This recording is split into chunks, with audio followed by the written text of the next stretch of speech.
Hello everyone and welcome to this new episode of Africafé, where we bring you insightful conversations with experts, policymakers and leaders from various fields. Africa is rapidly emerging as a hub for innovation and economic development. In recent years, many African nations have embraced innovative approaches and robust industrial policies to drive growth, foster entrepreneurship and address pressing socio-economic challenges. To unravel the interconnection between innovations and industrial policies in Africa, I am joined today by the former Senior Minister and Special Advisor to the Prime Minister of Ethiopia, Dr. Arkebe Oqubay. Doctor, thank you very much for accepting our invitation. Thank you very much. You have been at the center of policymaking for more than 30 years, so it's 3 decades that you have dedicated for public service. And when you have the possibility to lead some bold reforms in industrial policies in Ethiopia, you have tirelessly championed productive, inclusive and sustainable industrial development and stimulated a record level of investment in manufacturing and industrial sectors in Ethiopia. You also have successfully pioneered a new generation of environmentally and commercially progressive eco-industrial parks and special economic zones, fostered productive capacity and spearheaded urban transformation and the rapid development of economic infrastructure. Doctor, thank you very much for accepting our invitation again, and I want to dive in the conversation directly with the first question. What are the key sectors for innovation and industrial development in Africa that show strong growth potential today?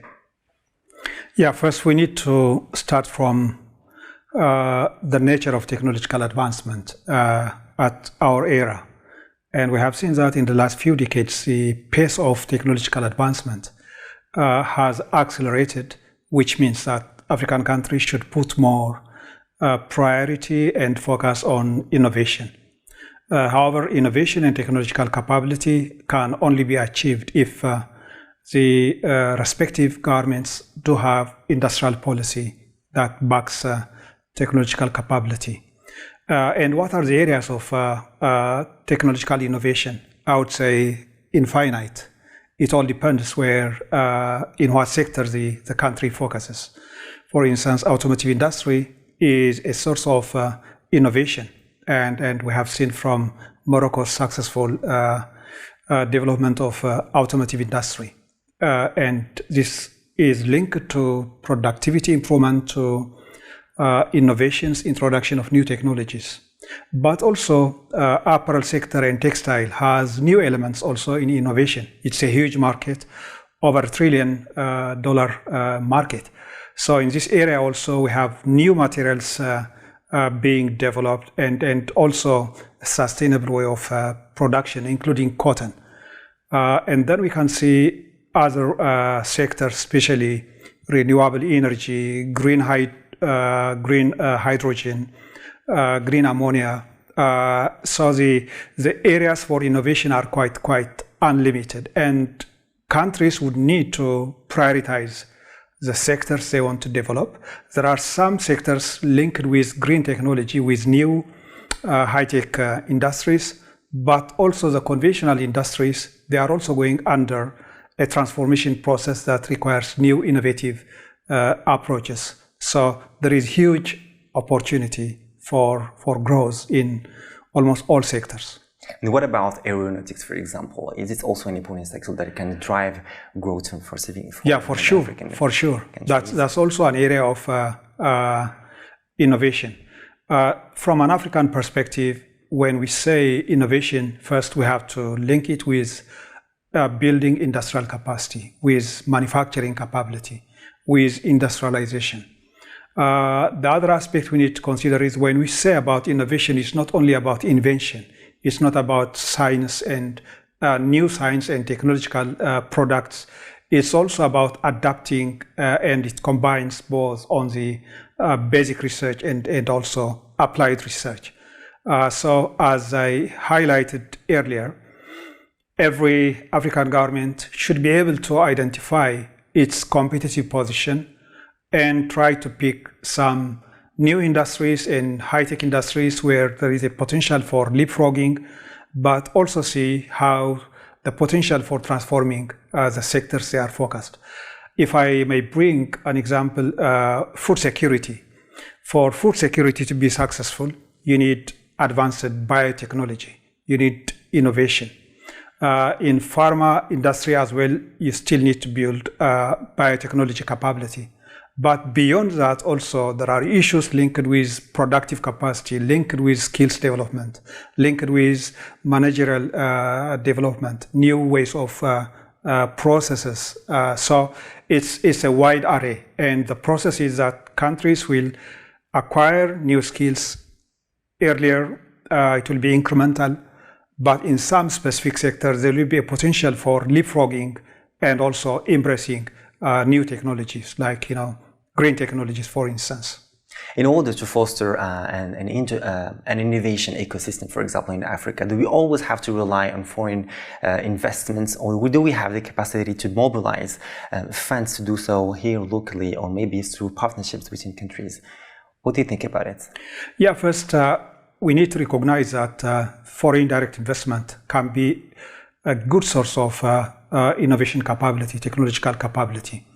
It all depends on the level of development you are. If you are at low level of industrialization, you need FDI, which focuses on manufacturing, on productive capacity.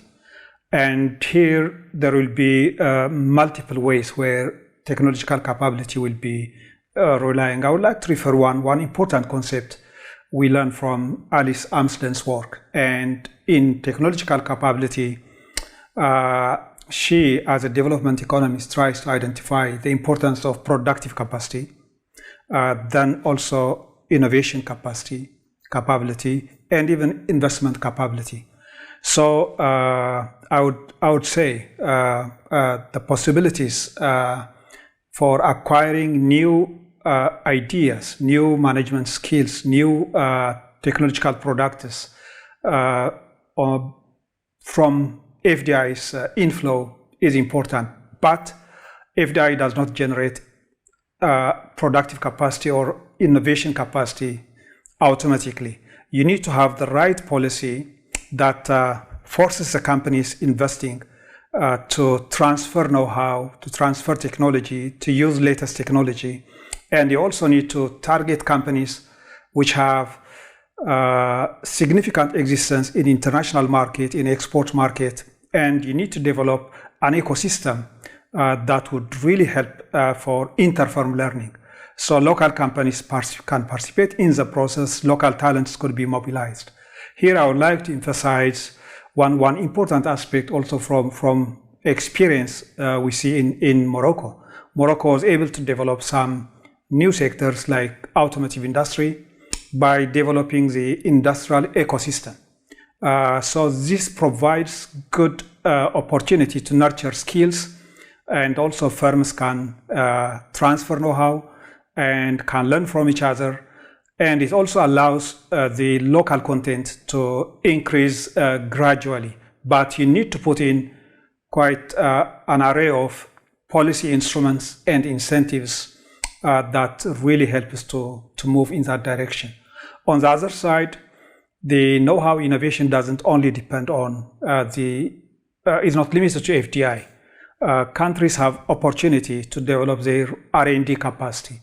For instance, one of the difficulties we see in many African countries is less priority is given to allocation of expenditure on R&D. But despite the level of economic development, African governments should invest and allocate resources for R&D, not only applied, but even basic. Because if you don't start building this capability from scratch, from the early stage, it will be difficult to be competitive. So what we know from the rapidly industrializing economies, or which are now moving to an innovation-led economy, is that they have been gradually building developing capacity by allocating extensive expenditure on R&D. South Korea is a good example, which allocates about 4% of its GDP. And it's also necessary to attract talents. In Africa, one of the difficulties we have is we are victims of brain drain. So we need to have instruments and policies how we can attract talents, how we can also retain the talents we are developing. So on both directions, from the FDI perspective and also from local capabilities, it will be important to work on innovation, and it depends on the local context, on the approach that each country should be following. You have mentioned the investment in research and development and its importance to bring innovation and drive growth. Don't you think that maybe that the fact that we are experiencing a low level of investment in research and development in African countries, that maybe there is a fear that it will take many years to establish, to drive the outcomes of these investments, while we are experiencing other countries, maybe from the global north, having some advancements in other levels, maybe in artificial intelligence and high-tech innovations. Maybe there's this fear that it will take too long to have the benefits of these investments. Is this the reason why we still have some low investments in research and development in African countries? Yeah, first it started from the weak positions that some governments are not pursuing an industrial policy that builds technological capability. So the first thing is you need to have a proactive industrial policy that identifies the strategic sectors, that help us to identify the instruments you use to attract leading companies, to develop and nurture talents. So a major weakness is this element. Secondly, there is a misconception that at early stage of development, you don't need to put money for innovation, and you only need to focus on priorities like poverty reduction, etc.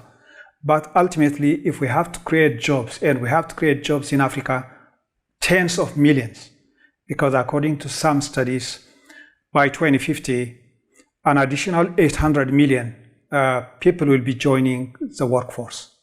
And if we have to create jobs, we have to invest in skill development. We have to invest in technical schools. We have to invest in universities which focus on technology, like the Polytechnic University in Morocco. And also R&D should be allocated from our continent. The country that allocates a significant amount of expenditure on R&D is South Africa, about 0.84%. Still below 1%, but this is a very good beginning. So many governments should start allocating some resources, increase it annually, but also ensure that this R&D expenditure targets the priority sectors. Through this mechanism, then it's possible to reap the benefits in the medium and long perspective. And unfortunately, there is no shortcut. You have to invest 10 years ahead, 20 years ahead, if you are going to climb the ladder, technological ladder. Yeah. I want to move on with you with regional value chains, as they are becoming increasingly important. How the industrial policies in Africa promote regional integration and collaboration between countries to enhance industrial innovation? Yeah, first we need to understand that building one market, African market, is a process, it's a journey. If you look at European Union, which has been able to develop one market, it took many decades. So the process in Africa is going to be similar. And in order to move in that direction, there is a need for enhancement of bilateral economic cooperation, and also at regional economic communities, and then also work on policies to enhance the one market process at the level of African Continental Free Trade area. So this is one element, but I should emphasize that for innovation to be channeled to job creation, to be channeled to industrial capacity, you need economy of scale. Without economy of scale, it's unlikely that productivity will be improved. So the single market, or the one African market, is going to be quite important, and it's directly related to innovation. We also need to consider the investment required to facilitate this building of African market, or this regional economic community markets. Without infrastructure, it will be impossible to move goods. Without an arrangement that intellectual property could be registered, could be respected across these member countries, it will still be a hindrance. So there are various interventions required. And infrastructure, I would like to emphasize the importance of energy, because without energy, it's not possible to develop manufacturing sector. It's also important on the telecom or communication infrastructure is going to be important, and for sure also transportation. Thank you. How do you see the potential of trade-offs between economic growth, environmental sustainability, and social equity in the context of a green industrial strategy for Africa, and how can these be managed very effectively? Yeah, first, the basic concept is that rapid growth and industrialization is complementary with environmental sustainability. The old thinking was growth first and then cleaning the environment. But this was based on the old idea that also entertains the dominance of the fossil oil industry. But the new thinking, which has evolved in the last 3 or 4 decades, is that the resources are not infinite, and we also need to take care of the environment. And this is by itself an important objective, just like growth in industrialization. So my strong belief is that African governments should start recognizing that carbon neutral industrialization path is the way forward, and the conventional way of industrialization is a dead end. It has served some OECD countries to develop, or even some late developers like China to develop. But now, considering the zero goal objectives by 2050, and also the importance of green technologies as drivers of new economies, it's unlikely the old way is going to work. So African countries can benefit from the new technologies being developed, because we are just starting from scratch at this early stage. And the best way would be to embrace it in the earliest possible time, because already many countries are making breakthrough and advances in many sectors. Yes. If we look at African automotive industry, for instance, countries like South Africa and Morocco, the type of products they have been producing up to now are the combustible engine-based vehicles. But now EVs, electronic vehicles, and battery production is dominating the market. By 2035, even European Union is going to restrict access to market other than electric vehicles. So it's absolutely important to move faster, and this will help to strategically position African industries to be globally competitive. What are the policy and regulatory frameworks needed to incentivize green industrialization in Africa and ensure compliance with environmental standards?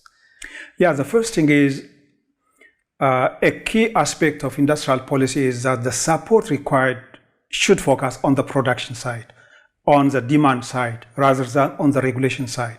There are 2 basic approaches here. One is supporting technology, supporting new industries on the production side, which now the Biden administration has now focused with this Inflation Reduction Act. And there is also another approach where we focus on carbon trade or on regulating the carbon emission, and it's not going to lead to innovation, to development of new industries. So the first thing we need to start is the incentives should primarily focus on supporting the production side, the innovation side, the technological capability side. But second, other regulatory mechanism will be required as supplementary, complementing the main strategy. And there are various ways to play here. For instance, if you want to support EVs in the market, in the local market, you start by providing, reducing taxes on EVs, for instance. You may also need to make sure that the government is not subsidizing the fossil oil industry. In many countries, there is huge subsidy for fossil oil industry. It's globally considered every year about 1 trillion is a subsidy, even in 2022. So if you subsidize fossil oil, and on the other side, if you are going to develop the EVs, or green technologies, then this is a direct contradiction. Can you give us some examples of countries that are incentivizing fossil fuels in Africa? Almost in every country you will find this subsidy. Okay. OECD countries, African countries. And one way that many governments, including in Africa, subsidize the fossil oil industry is in support in reducing the price of petroleum, for instance, for vehicles. Is linked with cost of living. But here it's a political choice. You may either use the subsidy to develop new industries, the green technology, and on the other side, you may use the subsidy to support a sunset industry or the fossil oil industry. One critical issue is intellectual property protection. How African countries are addressing this matter, and what impact does it have on innovation and technology on the continent? Yeah, first, what we need to understand is when we talk about green paths in Africa or carbon neutral paths, the first thing we need to recognize is also we as Africans have to give policy priority, and we need to put all our resources in this direction. It's also, we need to consider that the climate change is a global phenomenon. And Africa's contribution to climate change is so insignificant. So the cumulative greenhouse emission, carbon greenhouse emission of Africa is below 0.5%. And Africa is also the most vulnerable to it. So advanced economies who have benefited from this process have the obligation to provide support. How can these OECD countries or the global north support this process? Through two mechanisms. The main shortcomings we have in order to make significant investment in green paths is finance, and the second one is technology. And this technology and finance are abundant in the global north. So there must be a mechanism that in especially the technology side, a need for consideration, a new governance system that allows developing countries to have access to technologies.